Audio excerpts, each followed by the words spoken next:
Hello and welcome to the video. Today we will be talking about polynomial sequences and some methods to find a formula for them.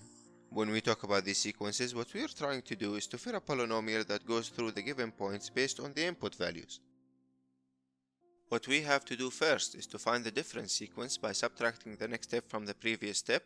The first difference comes from subtracting the next point from the previous point. Then the second difference comes from the same procedure we've done to the first sequence, and so on. We keep going until we get a difference sequence that is constant. The number of different sequences until a constant difference sequence gives us the degree of the polynomial that fit these points. To clearly see why, we look at an example n to the power k. The next step is n plus 1 to the power k. We subtract the previous step from the next step. We use the binomial theorem to expand.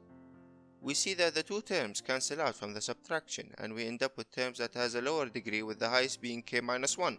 So with each difference sequence, the degree keeps dropping by 1.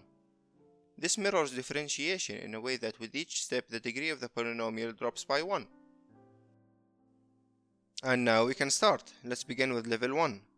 After knowing which degree the polynomial is, we use the general form of the polynomial. Now we have k plus 1 coefficients to find, which is a, b, and c. We substitute the inputs instead of n. Now we end up with equations in terms of the coefficients. We subtract the equations in a similar way to how we did with the sequences. With each subtraction, we get rid of a coefficient until we reach 1. Then we solve the equation to get its value. We go in reverse and find the value of the coefficients one by one.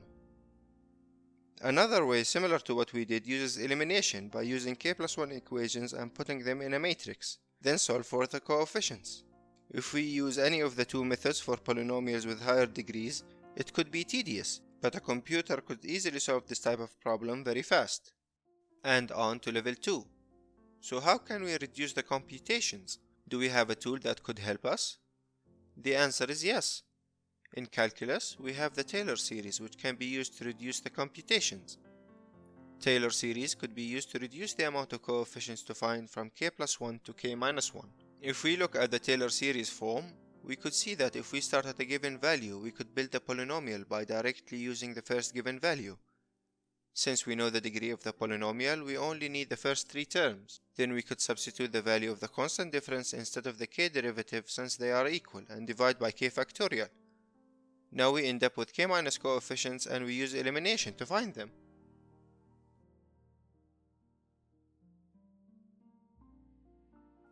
And now with the final level, level 3. This method uses an idea that you might be familiar with.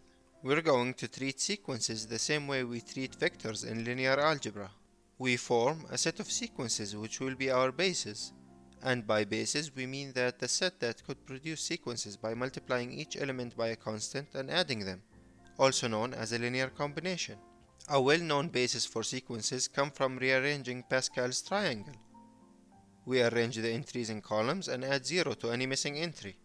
After rearranging, we could see that each column entry could be found by the combination formula. The 0 column is n choose 0, which is 1. The first column is n choose 1, and so on. These columns are the sequences which will be our bases. Now that we have our bases, what we need to do is to find the right linear combination that gives us the sequence that we want, which involves finding the constant that multiply each element. The good news is we could easily find these by reading the first entry in each difference row. The first entry in each difference row is the constant we need to multiply by.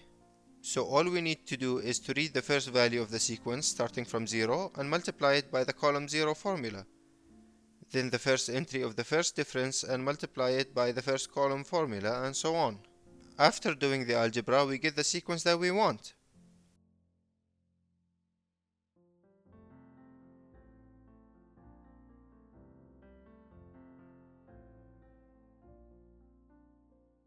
If you enjoy the video, please consider liking and subscribing, and see you in the next one.